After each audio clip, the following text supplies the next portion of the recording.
இன்றே டவுன்லோட் செய்து உங்கள் ஃபேவரட் ஷோக்களை என்ஜாய் பண்ணுங்க.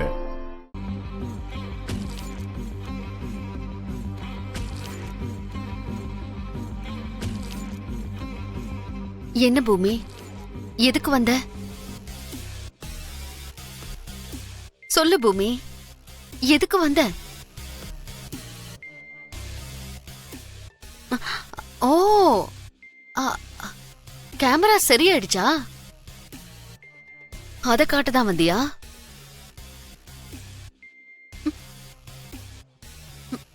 போ, போய் காட்டு. இனிமே எனக்கு எந்த பயமும் இல்ல.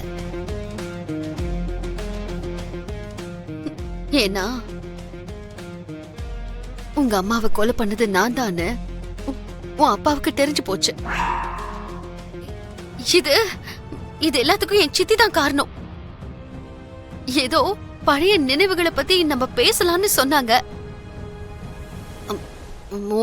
உன்னோட அம்மாவை அந்த டைம்ல நான் எப்படி கொன்னேன், உன்னோட அப்பாவை நான் எப்படி நம்ப வச்சேன்னு சொல்லிக்கிட்டு இருக்கும் போது அந்த நேரத்துல மாமா அத கேட்டுட்டாரு. அவரு கோவம் தலைக்கேறி இப்படி இப்படி என் கழுத்தை புடிச்சிட்டாரு. அப்படி அப்படி என்ன கொல்லணும்னு நினைச்சப்பதான் என் கழுத்தை புடிச்சிட்டு இருந்தவரு விட்டுட்டு போய் கெஸ்ட் ஹவுஸ்ல விஷத்தை குடிச்சிட்டாரு. எனக்கு தெரியும் பூமி, நீ நம்ப மாட்டேன்னு எனக்கு தெரியும். தற்கொலை பண்ணிக்கிறதுக்கு முன்னாடி அவர் ஒரு வீடியோ பண்ணிருக்காரு, அத பாரு. அப்பவும் உனக்கு அந்த நம்பிக்கை வரலனா போய் டைரக்டா அவர்கிட்டயே கேளு. அவர் சொன்ன வார்த்தை என்ன தெரியுமா? எந்த ஜென்மத்திலையும் உனக்கு அவர் அப்பாவா இருக்க மாட்டேன்னு சொல்லிட்டாரு. பாரு பாரு.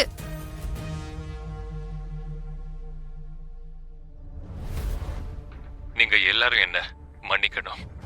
நான் தற்கொலை பண்ணிட்டு செத்து போயிடணும்னு முடிவெடுத்துட்டேன்.